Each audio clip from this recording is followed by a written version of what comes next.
Hi guys. Lucknow home ground లో జరిగిన LSG versus SRH match లో మన హైదరాబాద్ 6 వికెట్ల తేడాతో ఘన విజయాన్ని సాధించింది.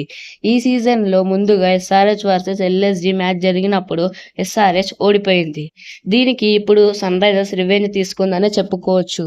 అలా రివెంజ్ తీసుకున్న క్రమంలో ఎల్ఎస్జీని ప్లే ఆఫ్ రేస్ నుంచి తప్పించింది. ఈ మ్యాచ్ లో కూడా ఎస్ఆర్హెచ్ ఒక అరుదైన రికార్డుని సృష్టించింది. ఇంతవరకు ఎస్ఆర్హెచ్ 4 మ్యాచ్లు గెలిచింది. 4కి 4 మ్యాచ్లు కూడా రికార్డులే. ఈ రోజు ఏమి రికార్డ్ సృష్టించిందో తెలుసుకుందాం రండి. లక్నో గ్రౌండ్ లో ఎప్పుడైతే ఫస్ట్ బ్యాటింగ్ దిగినప్పుడు 200+ టార్గెట్ ని ఇస్తారో అది అప్పుడు సెకండ్ టీం దాన్ని చేస్ చేసినట్టు చరిత్రలోనే లేదు. కానీ ఇప్పుడు ఎస్ఆర్హెచ్ దాన్ని చేస్ చేసి ఒక రికార్డ్ ని సృష్టించింది. ఈ రోజు మళ్ళీ అభిషేక్ శర్మ స్టార్ గా మారాడు.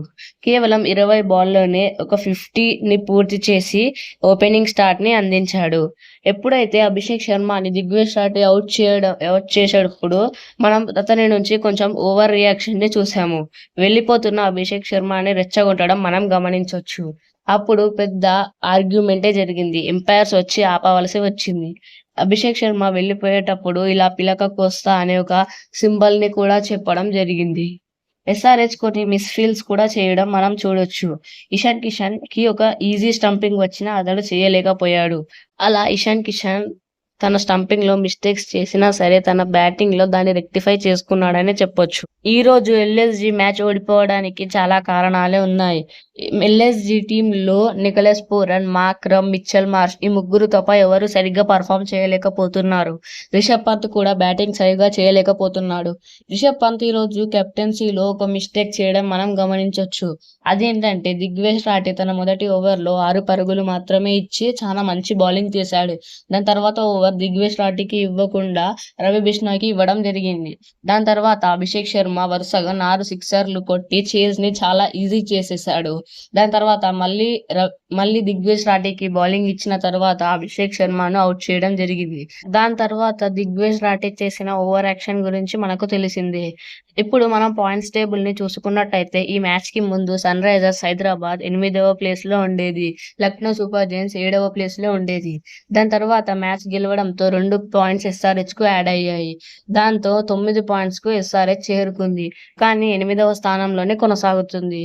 7వ స్థానంలో లక్నో ఉంటూ ప్లే ఆఫ్ రేస్ నుంచి ఎలిమినేట్ అయ్యింది. ప్లే ఆఫ్స్ కోసం 3 టీమ్స్ కన్ఫర్మ్ అయ్యాయి. ఆ 4వ ప్లేస్ కోసమే ముంబై ఇంకా ఢిల్లీ తడబడుతున్నాయి.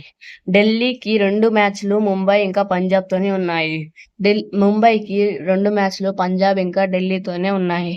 ఇప్పుడు మనకి ముంబై వర్సెస్ ఢిల్లీ జరిగే మ్యాచ్ లో ఎవరైతే గెలుస్తారో వాళ్ళకి ప్లే ఆఫ్స్ కి వెళ్లే ఛాన్సెస్ మెరుగుపడతాయనే చెప్పొచ్చు. కానీ ఢిల్లీ ప్రతి మ్యాచ్ గెలవాల్సి ఉంటుంది. ముంబై వర్సెస్ ఢిల్లీ కూడా డూ ఆర్ డై మ్యాచ్ ఉంటుంది. ఢిల్లీ 2కి 2 మ్యాచ్లు గెలిస్తేనే క్వాలిఫై అవుతుంది. ఒకవేళ ముంబై వర్సెస్ ఢిల్లీ మ్యాచ్ లో ఢిల్లీ గనక గెలిస్తే ప్లే ఆఫ్స్ కోసం రేస్ చాలా రసవత్తరంగా సాగుతుందని చెప్పుకోవచ్చు.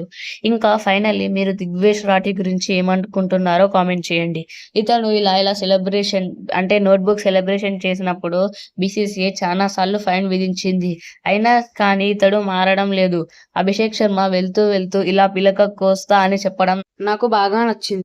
మన హర్షల్ పటేల్ కూడా బౌలింగ్ లో ఒక అద్భుతమైన రికార్డును సృష్టించారు. అదేంటంటే 150 వికెట్లను అతి తక్కువ బాల్స్ లో చేసిన ఏకైక బౌలర్ గా నిలిచాడు. 2381 బాల్స్ లోనే తాను 150 వికెట్లను తీసుకోవడం రికార్డ్ గా నిలిచింది.